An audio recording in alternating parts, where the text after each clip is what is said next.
sahabat, nama saya Ibu Handayani, mertua dari Mem Deborah Simanjuntak, dan kami membawa kesaksian kepada saudara-saudara tentang cuplikan kehidupan kami waktu kecil. Sejak kecil kami sudah diajari dua agama. Kakek saya seorang haji yang 4 istrinya. Saya diajari mengaji, sholat 5 waktu. Tetapi kalau hari Minggu, karena papi saya seorang Belanda, saya diadopsi. Saya tidak ikut ibu kandung, tapi diadopsi. Jadi kalau hari Minggu saya dibawa ke gereja.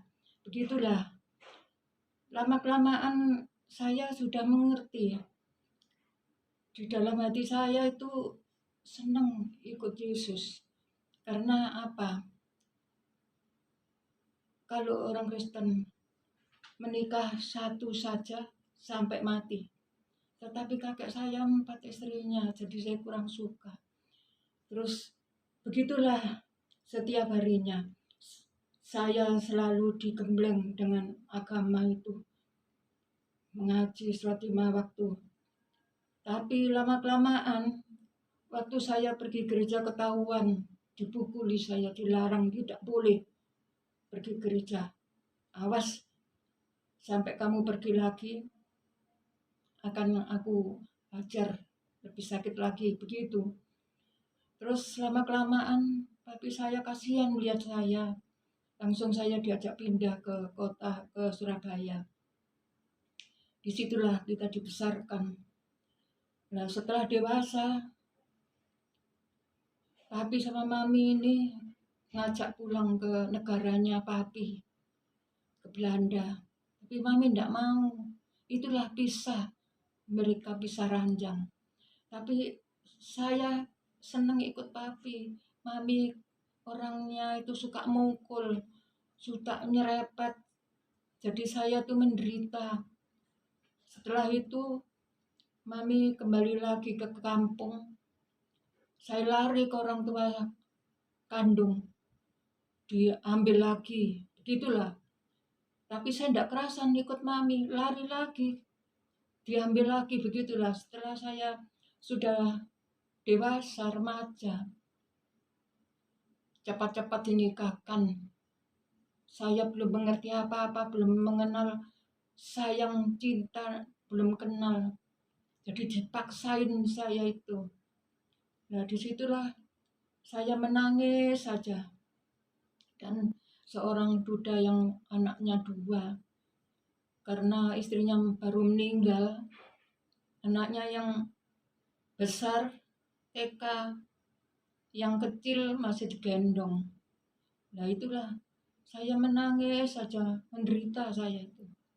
Terus saya ingin untuk mencari Yesus.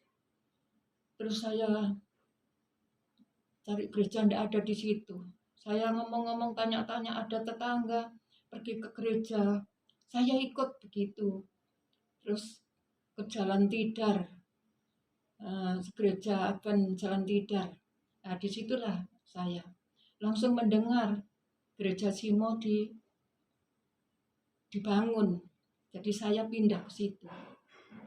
Terus waktu itu setelah selesai mengadakan KKR, kami ke situ. Saya ajak anak-anak ke situ, tapi suami saya marah. Tidak boleh. Gitu. Terus saya ngajak ada seorang tetangga. Karena ditinggal suaminya menikah lagi. Jadi saya bawa ke situ. Nah, begitulah selanjutnya. Terus tiap malam saya berdoa. Sesudah suami saya tidur, saya turun dari ranjang, saya berdoa.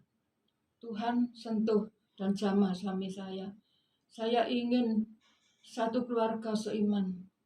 Akhirnya Tuhan baik, langsung dijawab. Langsung esok harinya suami saya bilang, aku ingin pergi ke gereja kayak apa. Gereja itu langsung saya ajak.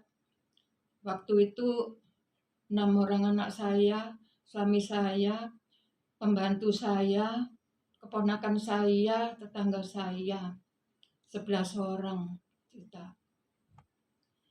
Ya, langsung di dalam gereja suami saya merokok.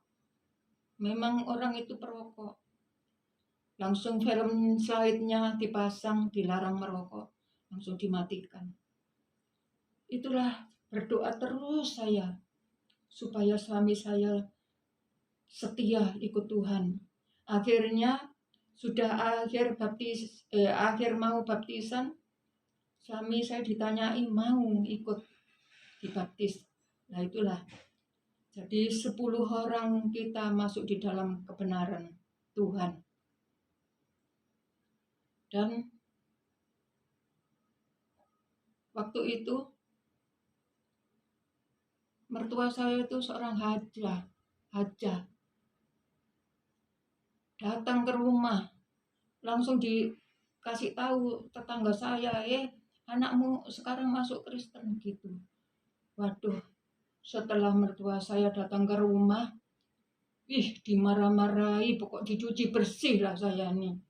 Jadi ya bagaimana, saya tidak menjawab, hanya di dalam hati saya saja berdoa. Nah, begitulah. Terus akhirnya saya kuat doa untuk suami saya.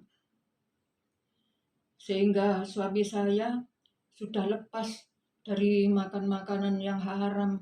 Biasanya kayak babi itu kesukaannya dia. Rokok, teh, kopi, hilang semuanya. Dan dia setia kepada Tuhan sampai akhir hidupnya. Itu yang saya saksikan di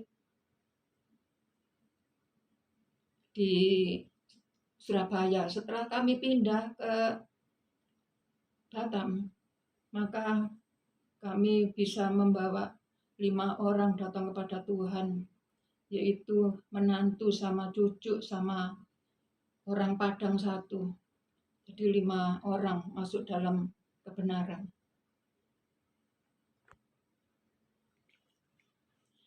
Dan inilah cuplikan singkat dari kehidupan masa hidup kami. Terima kasih.